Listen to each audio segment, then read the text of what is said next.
यशोमती मैया के नंद लाला।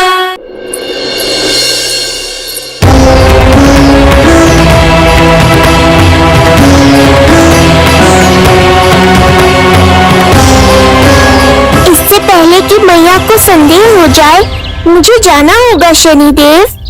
प्रभु, कृपया अपने विराट रूप के दर्शन दीजिए।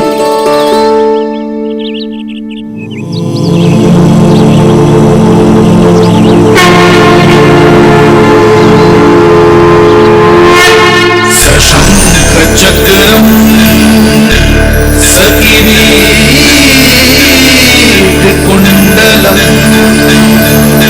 सपीतवस्त्रम सरसीरुभेषणम सहारवक्षस्थलशोभितौस्तुभम् नमामि विष्णुम् शिरसा चतुर्भुजम्।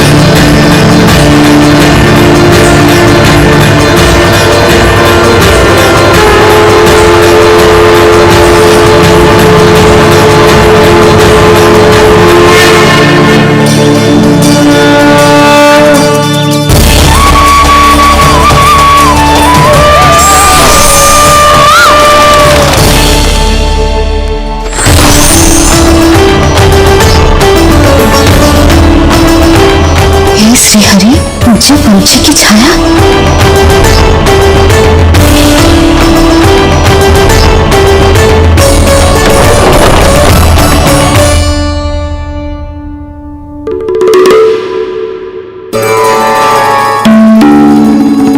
यशोदा, क्या हुआ? क्या देख रही हो? जानवर को लगो जैसे लल्ला की ना पंछी की छाया। पंछी?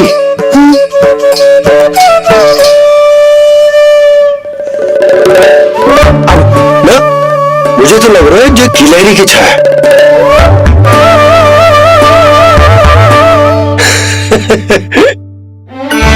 यशोदा, बालक नीलमणि है और बालकों वाले काम तुम कर रही हो।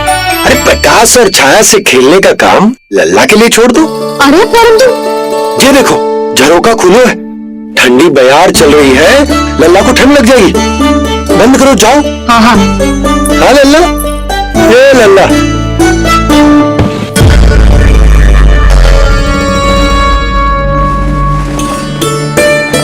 आज सब कितने सज धज के आए थे तुझसे मिलने के लिए, जैसे दीपावली हो। नहीं मिलना सिवाय इनके। देखो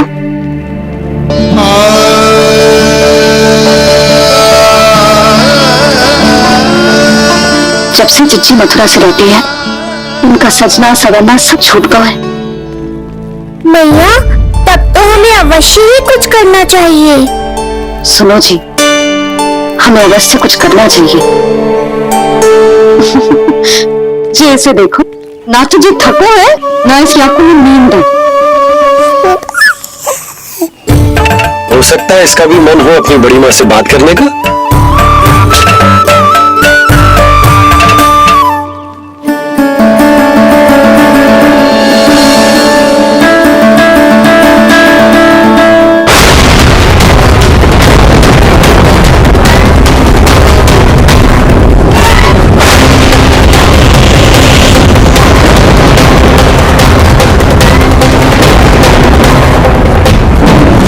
लल्ला, डरने की क्या बात है?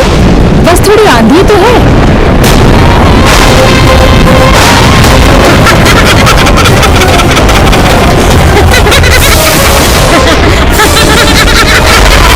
लल्ला, लल्ला,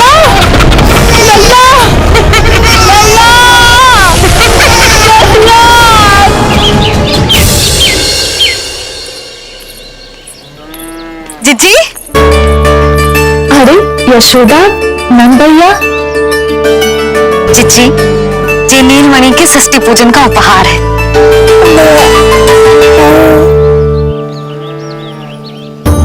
यशोदा, नंद भैया, मैं आप दोनों की भावनाओं का सम्मान करती हूँ।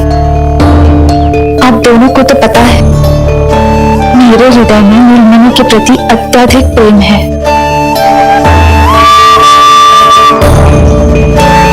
यशोदा, तुम तो जानती हो मैं ऐसे वस्त्र नहीं पहनती।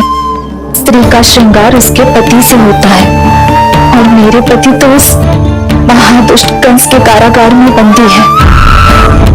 ऐसे में उस रास रंग का झूठा दिखावा कैसे करूं मैं भैया? अभी समय नहीं हुआ है, इसीलिए विवश हूँ। पर आपका दुख मैं भली भांति समझता हूँ बड़ी माँ। दिन रात ये भय लगा रहता है कि कभी भी उस कंस के सैनिक आएंगे और मेरे पुत्र को मुझसे दूर ले जाएंगे। इस आशंका में मैंने उसका बालपन भी खो दिया है।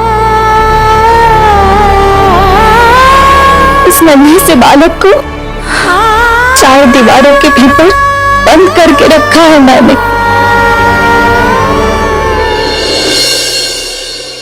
थोड़ी देर और, बस तेरे बाबा भी आते ही होंगे।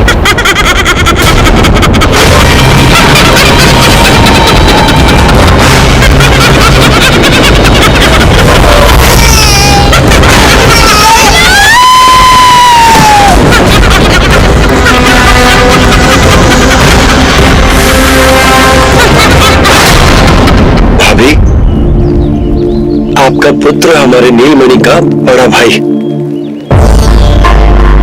आप उसे खुली हवा में सांस लेने दें। मेरा विश्वास करें, आप दोनों गोकुल में पूरी तरह सुरक्षित हैं। चिच्ची, नारायण के घर देर भले किंतु अंधेर ना है। बस कुछ समय का कष्ट और है चिच्ची, फिर सब ठीक हो जाएगा। और ये देखो, नीलमणि स्वयं आओ है आपको उपहार देने के लिए। इसे भी मना करोगे आप? नीलमणि, बस आज हट मत करना। मैं तुम्हारी ताऊ जी से मिलूंगी ना, तब मैं वस्त्र गहने सब पहनूंगी, साज श्रृंगार करूंगी, तब पूर्ण अधिकार से देना तुम अपना उपहार। किंतु आज नहीं। बड़ी प्रसन्नता की प्रतीक्षा में छोटी छोटी प्रसन्नताओं को त्यागना नहीं चाहिए बड़ी माँ। जीवन तो परमात्मा का उपहार है, उसे जीना चाहिए। चिच्ची, बड़ी प्रसन्नता की प्रतीक्षा में जीवन की छोटी छोटी प्रसन्नताओं का त्याग ना करना चाहिए। जीवन तो परमात्मा का उपहार है, जीवन तो जीना चाहिए। नंदराज, नंदराज, नंदराज, क्या हुआ? दूल्हा बंसी, तुम दोनों यहाँ? जी वो उपनंद जी ने कही थी कि आपको वार्षिक कर के बारे में स्मरण करा दूं, इसलिए हम दोनों चले आए। अरे हाँ, नीलमणि के आने की प्रसन्नता में मैं तो भूल ही गया था।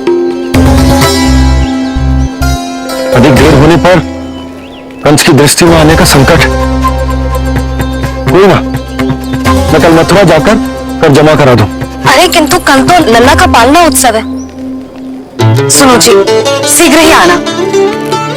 भैया, हो सके तो अपने भैया और बहन देवकी का समाचार भी पूछ लीजिएगा। जी भाभी, इस बार कछु समस्या नहीं होनी चाहिए। ये बार आज मथुरा से कछु अतिथि आए थे, उन्हें पता चलो है कंस ने राजा वासुदेव और रानी देवकी को कारागार से बाहर निकाल लो है और अपने महल में रख लो है।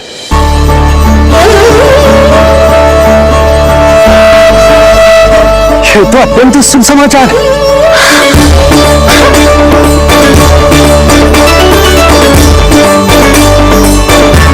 तुमने पहले क्यों ना बताया?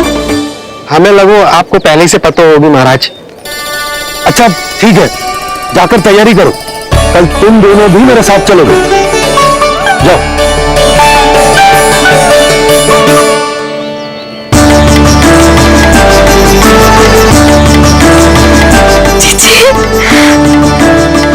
भाभी, यशोदा ने कहा था ना कि नारायण के घर देर अवश्य है, वहां तो अंधेर ना है। प्रतीत होता है हमारा नीलमणि सबके लिए सौभाग्य लेकर आया है। सच्ची भाभी, नारायण का वरदान है जो बालक। भाभी, अब हमें चलना चाहिए।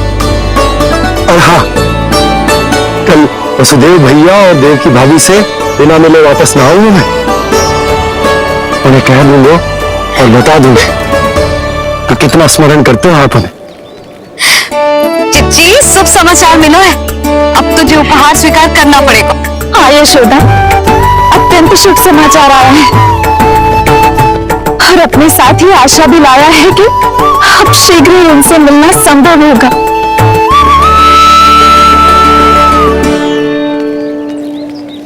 तुमने सत्य कहा था यशोदा, जीवन जीना चाहिए। मैं भी जीऊंगी, छोटी छोटी प्रसन्नताओं को मनाऊंगी, अपना ध्यान रखूंगी, फिर से सजूंगी, संवरूंगी। अब जब वो मुझसे मिलने आएंगे, उनका स्वागत करूंगी। उन्हें वैसे ही मिलूंगी जैसे उन्हें छोड़कर आई थी। मैं आपको आपके दुख से मुक्ति दिलाऊंगा। बस कुछ समय तक और प्रतीक्षा कर लीजिए बड़ी माँ।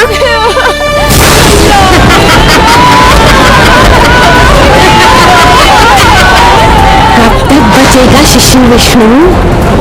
आज नहीं तो कल तू मेरा निवाला अवश्य बन जाएगा। कल तुमसे भेंट होगी पूतना। कहाँ है तू शिशु विष्णु? शीघ्र ही तुझे आहार बनाऊंगी मैं। तुमने बहुत दुष्कर्म कर लिए पूतना। अब तुम्हारे आतंक का अंत करूंगा मैं।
करती हूँ मैया, मैं हूँ ना।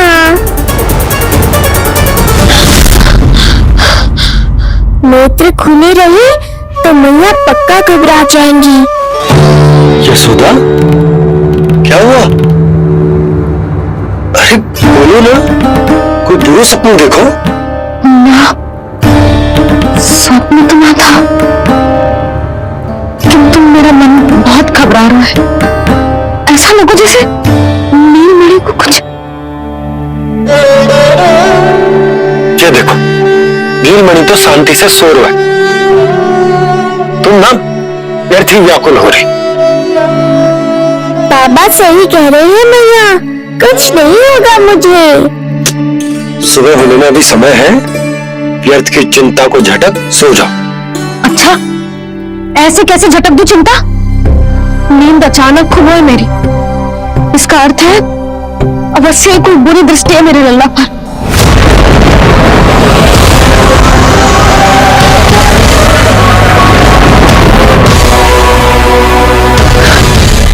आप भी कल जा रहे हो मथुरा? सुनो जी, जाना आवश्यक है, रुक ना सकते आप। कर जमा कराना है यशोदा, कल अंतिम दिन है।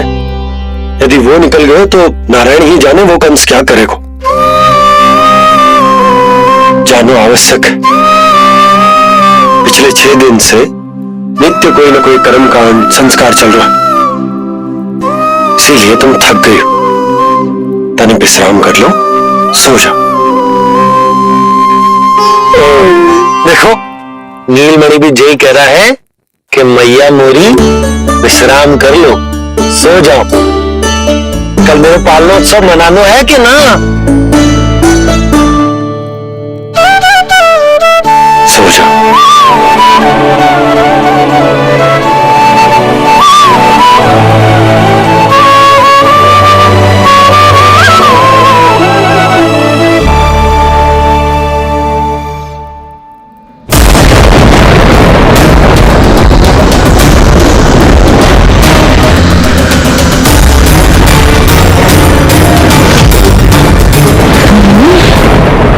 की गंध और अब तो भूख भी मिट गई है। एक रात का समय बचा है बालक, जी ले। कल सूर्य की पहली किरण के साथ अंतिम सांस लेगा तू।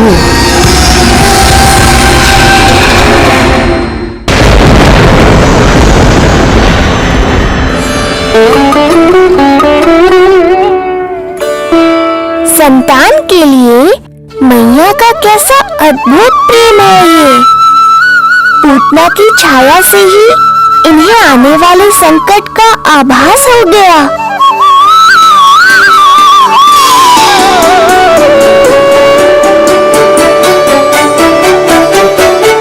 जब कोई बैलगाड़ी से यात्रा करता है तो गाड़ी पर चढ़ते ही सामान की गठरी नीचे रख देता है। उसे पूरे समय अपने सिर पे ढोते हुए यात्रा नहीं करता। उसी प्रकार आप भी अपनी चिंता की गठरी मुझे सौंप दो मैया, मैं सब संभाल लूंगा। जैसे आप चुटकी देकर मुझे सुलाती हो, वैसे ही आज मैं आपको सुलाऊंगा।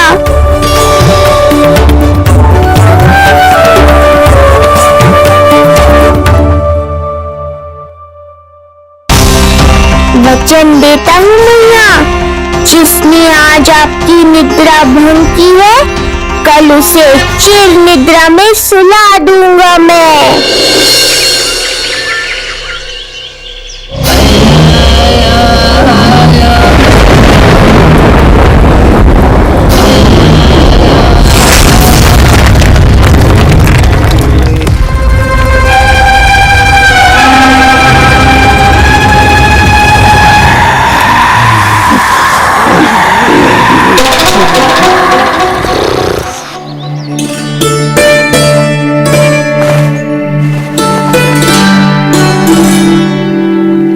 तैयार है नंदराज जी। उपहार और मिठाइयाँ तो ठीक है, किंतु भोजन रखो है कि ना? हाँ भाभी, रख दिया है। और भोजन ऊपर रखो है कि मिठाई? भोजन ऊपर रखो है भाभी। मुझे लगा ही था, अब मिठाइयाँ पिचक जाएंगी ना? हाँ भाभी, तो अभी मिठाइयाँ ऊपर रख देता हूँ। क्या होगा बंसी भैया, फिर मिठाइयों का रस भोजन में चला जाएगा ना? मैया ऐसे पूछताछ करोगी तो हड़बड़ा तो जाएंगे ही। अरे भोला बंसी, अरे भोजन और मिठाइयों को अलग अलग रखो भाई। ये कह रही हो ना सुधा? अरे वाह, आज हमारा राजकुमार जल्दी उठ गया। इसे भी पता है पालना उत्सव में इसके बाबा ना होंगे उसके साथ, इसीलिए विदा करने आ गए। फिर कोई ऐसो कर्मकांड ना होगो जब मैं ना हूं। बस आज जाने दे लल्ला, सबको जाकर अपने हाथों से मिठाइयां भेंट करूंगा और सबको बताऊंगा कि इतना सुंदर, इतना प्यारा लल्ला का बाबा बन गया मैं।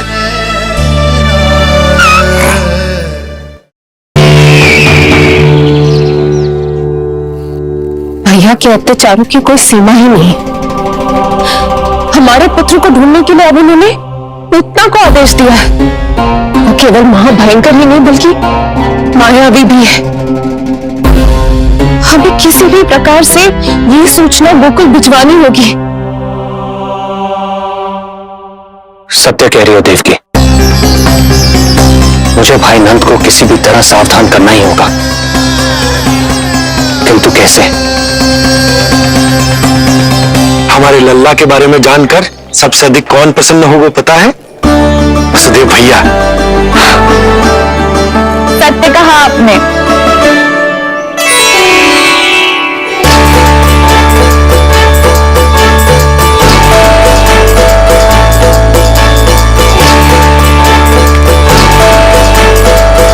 बड़ी माँ, नए वस्त्रों में ये हुई ना बात।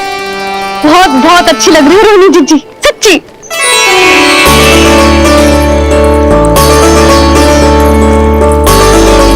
आपने जीवन में फिर से रुचि लेना आरंभ कर दियो है, ये जानकर वसुदेव भैया की प्रसन्नता दुगनी हो जाएगी। ये उनके लिए मेरे हाथों से बनाए पेड़े मथुरा के पेड़ों से भी अधिक प्रिय हैं उन्हें।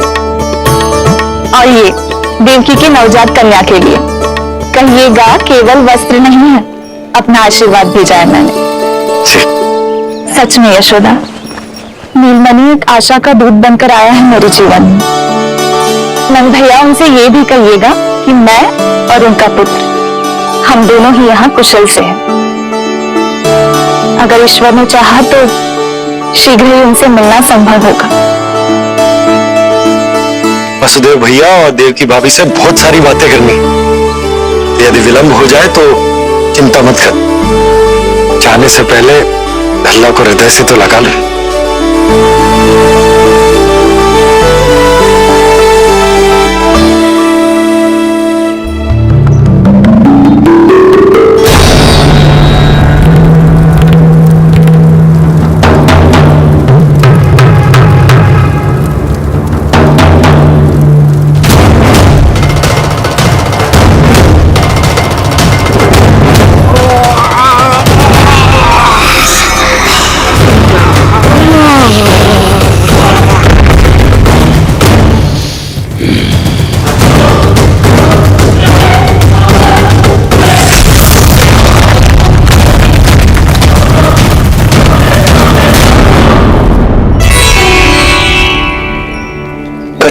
विचित्र सो क्यों लग रहा है मुझे?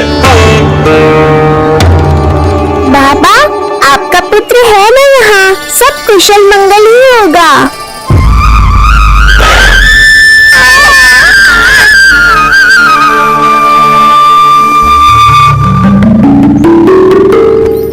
चलता हूँ। ध्यान रखो।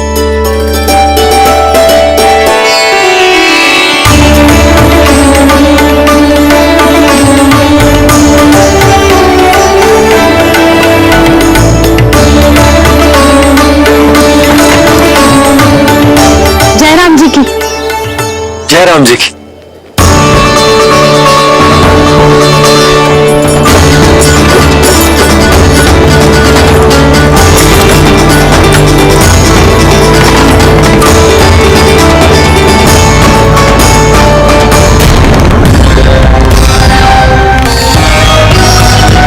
कहाँ से आरंभ करूं आज? रजपुरा, रानी घाट, बेतिया, बरसाना या गोकुल?